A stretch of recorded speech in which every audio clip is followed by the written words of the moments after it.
Boa noite, meus irmãos. Louvado seja Deus pelo cuidado dele, pela proteção, por mais esse dia em que ele poupou e preservou as nossas vidas. Eu quero compartilhar nessa noite com os irmãos acerca de um versículo bíblico que se encontra na carta de Paulo aos Romanos, no capítulo 8, e o versículo 31, que diz o seguinte: Que diremos, pois, à vista destas coisas? Se Deus é por nós, quem será contra nós? Vamos orar. Pai querido, te agradecemos porque nós podemos ler a tua palavra. Te louvamos porque mesmo em casa, isolados para cuidar da nossa saúde, o Senhor faz chegar até nós a tua palavra para nossa edificação, para o nosso fortalecimento. Louvado seja o teu nome. Amém. Irmãos, quando nós olhamos para esse versículo de forma isolada, ele por si só, ele já transmite a nós uma garantia, uma certeza do cuidado de Deus de uma maneira extraordinária. Se Deus é por nós, quem será contra nós? Então nós podemos lançar mão desse versículo e tê-lo como uma leitura diária, principalmente nesses dias que nós estamos vivendo. Mas interessante que a gente vai olhar dentro de um contexto maior, ou até mesmo dentro da aplicação dele na própria carta, ao voltarmos um pouco a nossa leitura, a partir dos primeiros versículos, ou primeiros capítulos, né, da carta em si, os primeiros capítulos da carta, o apóstolo Paulo vai falar da nossa condição de pecadores diante de Deus. E ele fala da depravação total do homem, fala do pecado, fala de toda a situação. Ele diz que todos pecaram, todos estão destituídos, afastados, carecem, precisam, dependem da glória de Deus. Paulo fala que o salário do pecado é a morte, mas o dom gratuito de Deus é a vida eterna em Cristo Jesus. Ou seja, Paulo está realmente nos revelando ali, nos primeiros capítulos dessa carta.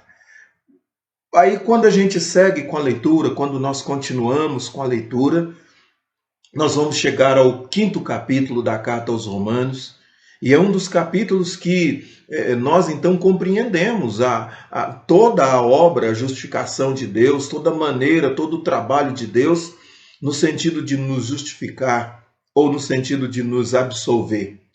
A carta aos Romanos ela é profundamente teológica, porque ela fala desde a condição humana de pecadores, passa pela ação de Deus nas nossas vidas, nos justificando, e fala de uma maneira profunda da salvação. Tudo que Deus fez para nos salvar, tudo que Deus fez para nos conceder gratuitamente a vida eterna. Mas aqui no capítulo 8, ele começa o capítulo 8 dizendo o seguinte: agora, pois, nenhuma condenação há para os que estão em Cristo Jesus. Depois de toda a maneira tão extraordinária que ele explana, que ele traz até nós a condição de pecadores, ele então vai encerrar essa segunda sessão da carta dizendo: agora, pois, nenhuma condenação há para os que estão em Cristo Jesus. E aí ele usa o termo pendor do Espírito que foi colocado em nós, na nossa vida, no nosso coração.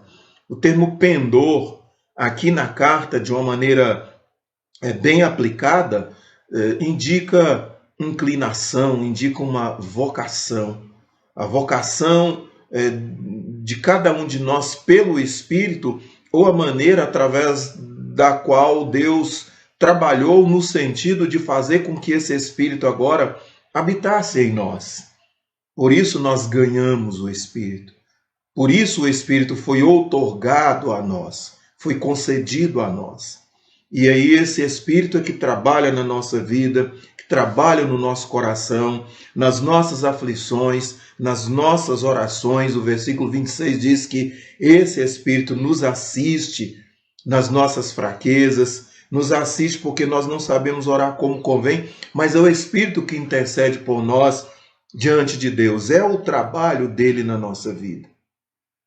diante de tudo que Paulo falou, ele agora então fala: o que diremos, pois, à vista dessas coisas? Se Deus é por nós, se Deus é por mim e por você, quem será contra nós?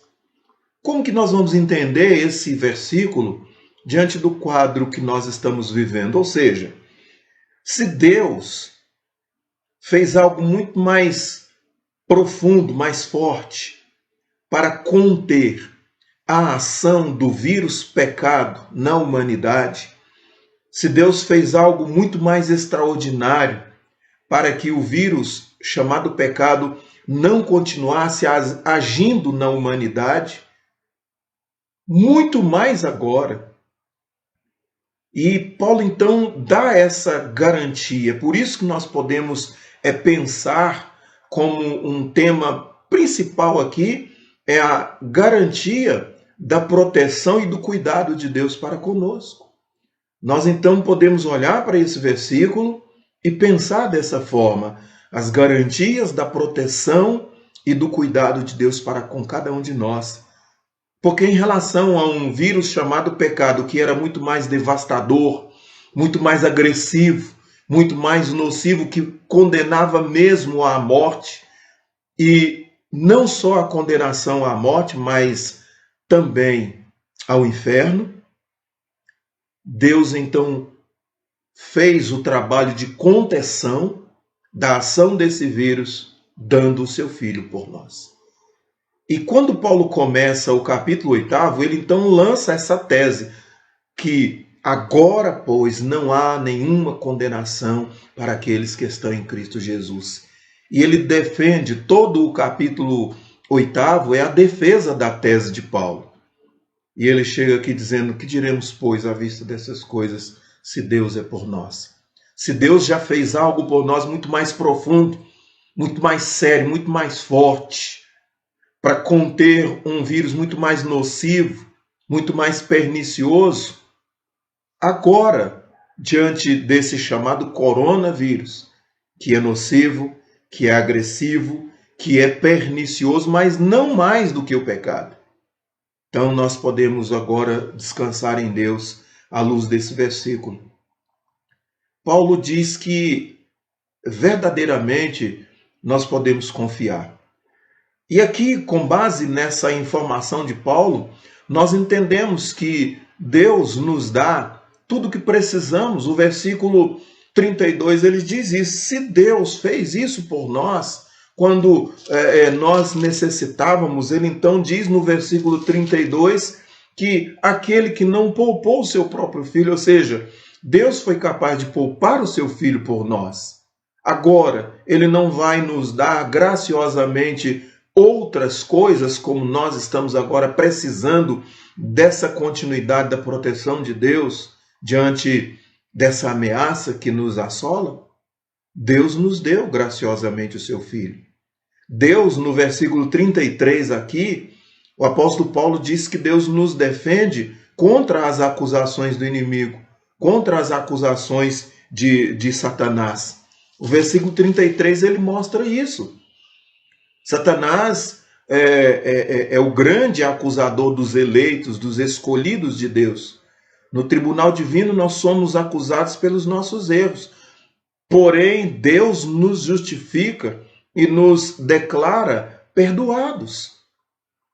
Depois nós olhamos para o versículo 34, o apóstolo Paulo vai dizer que nós estamos seguros, a nossa segurança da salvação por causa de Jesus. Então, de uma forma ou de outra, nós estamos seguros nas mãos de Deus, porque é Ele que nos garante essa segurança em Cristo Jesus. O que é que nós encontramos no versículo 34 para as garantias dessa nossa salvação? Ele fala que Jesus morreu por nós. Ele ressuscitou por causa da nossa justificação ou para a nossa justificação. Jesus foi exaltado no céu e ele agora intercede por nós. O versículo 34. Quer mais? O que nos diz do versículo 35 ao 39? O grande amor de Deus. Por isso que a gente então agora olha para esse trecho lido apenas do versículo 31, que diz: que diremos, pois, à vista dessas coisas, se Deus é por nós, quem será contra nós? O amor de Deus foi grandioso. Romanos, capítulo 5, do versículo 8 ao versículo 10, o apóstolo Paulo nos diz lá que Deus nos deu o seu Filho precioso para derramar o seu sangue, para morrer por nós, sendo nós ainda pecadores. Ou seja, em uma condição muito pior do que agora, Deus foi capaz de dar o seu Filho por nós, sendo nós ainda pecadores. Claro, nós ainda somos pecadores, mas nós temos da parte de Deus garantia do seu amor e do seu perdão. Todas as vezes que pecamos, nos arrependemos sinceramente e confessamos, Deus nos perdoa gratuitamente. E aqui no final da carta, então Paulo fala das garantias e ele então vai dizer que nada pode nos separar do amor de Deus. Nem o coronavírus pode nos separar do amor de Deus. Paulo diz que nada, nem altura, nem profundidade, nem coisas do presente, nem do porvir, nem morte, nada, nem coronavírus pode nos separar do amor de Deus. Não existia nada para conter o vírus pecado. Nenhum hospital de campanha, nenhuma UTI sofisticada, nenhum hospital famoso, nenhum médico, nenhum infectologista, nenhuma vacina, nada seria capaz de conter a ação devastadora, estranguladora do pecado, do vírus pecado. Nada. Hoje nós temos esses recursos, mas acima desses recursos nós temos o nosso Deus. É por isso que nós podemos aplicar perfeitamente. Que diremos, pois, à vista do coronavírus?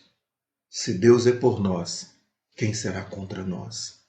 Eu queria que você descansasse nessas verdades, que você pudesse descansar nessa garantia, nessa segurança que a palavra de Deus oferece a você nessa noite. E tão somente creia, e tão somente descanse no Senhor, porque verdadeiramente, se Deus é por nós, quem será contra nós? Ainda que sejamos afetados, ainda que alguém perca a vida, mas acima da vida está a verdadeira vida, a salvação, a vida eterna, está o céu nos esperando. Que Deus nos abençoe, que Deus te abençoe. Vamos orar. Pai querido, a graça do Senhor continue sobre nós. Continue, ó Deus, nos dando a certeza e a garantia dessa proteção do Senhor sobre as nossas vidas. E abençoa-nos nesse momento tão difícil, para a honra e glória tua. No nome de Jesus é que nós oramos e agradecemos. Amém.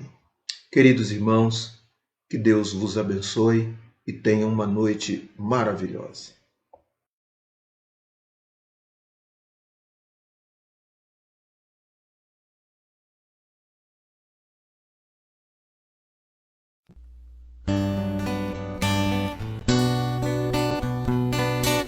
Nada poderá te separar do amor daquele que te escolheu para você ter a vida eterna junto com ele. Quem nos separará do amor de Cristo? Será tribulação, angústias ou perseguição, fome ou nudez, perigo ou espada. Quem nos separará do amor de Cristo? Será tribulação, angústias ou perseguição, fome ou nudez,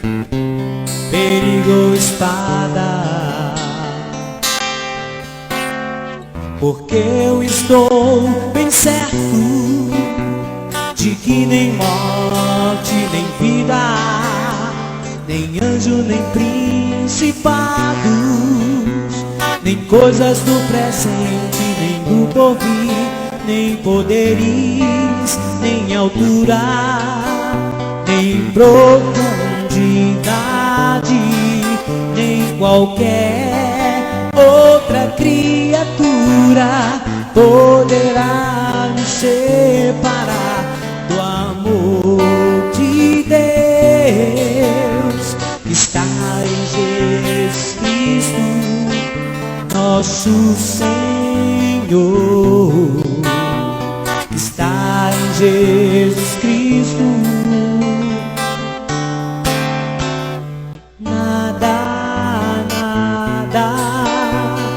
Poderá nos separar, nada, nada poderá nos separar do amor de Deus que está em Jesus Cristo, nosso Senhor, que está em Jesus Cristo.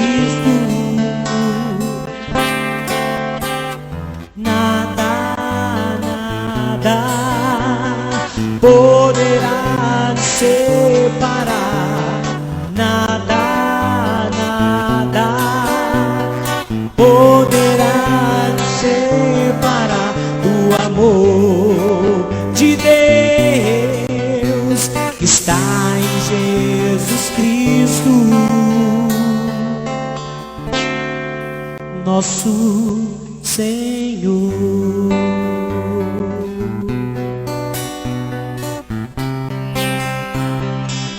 Nosso Senhor,